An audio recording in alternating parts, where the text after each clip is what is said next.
जी जनाब, ये आप मेरे पास एक वाइस ट्रेनर देख रहे होंगे। ये प्लास्टिक वाइस ट्रेनर है। आमतौर पे प्लास्टिक लाइन जो होती हैं उसके अंदर ये लाइन लगाया जाता है। इसका जो मकसद होता है वो यही होता है जो कि मैंने आपको ब्रास वाले में बताया कि इसके अंदर कोई भी पानी एक तरफ से जाए और उसके अंदर किसी किस्म का अगर कोई कंकर मिट्टी पत्थर कोई भी चीज़ हो तो वो इस साइड से बाहर ना आए। इसके ऊपर आपको एक एरो नज़र आ रहा होगा। ये इसका मतलब होता है ये सिंगल डायरेक्शन है, यानी पानी सिर्फ यहाँ से जा सकता है और यहाँ से बाहर आ सकता है।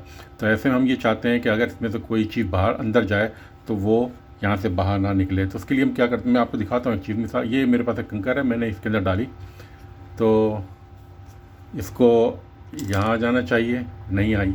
इसकी वजह क्या है कि वो ये यहाँ आ गई होगी। ये देख रहे होंगे आप, ये यहाँ पे आ गया, इसमें जमा हो गया।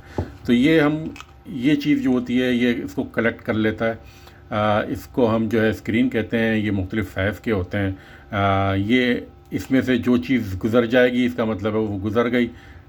तो आप ये चाहते हैं इस स्क्रीन में इस जो खाना है उससे छोटी चीज़ कोई भी हो वो यहाँ पे, इससे बड़ी जो भी चीज़ हो वो यहाँ जमा हो जाए तो वो यहाँ जमा हो जाएगी। इसको हम हफ्ते में एक दफ़ा या महीने में जो भी आपका शेड्यूल है मेंटेनेंस का उसमें इसको हम क्लीन करते हैं। अगर आपको ये वाला नहीं चाहिए तो आप ये वाला इस्तेमाल करते हैं। अब आप दोनों के अंदर फ़र्क देखें कि आप किस किस्म का स्क्रीन इस्तेमाल करना चाहते हैं। अगर आप ये नहीं करना चाहते तो फिर आप ये वाला लगाएं और आप इसके अंदर इस्तेमाल कर सकते हैं।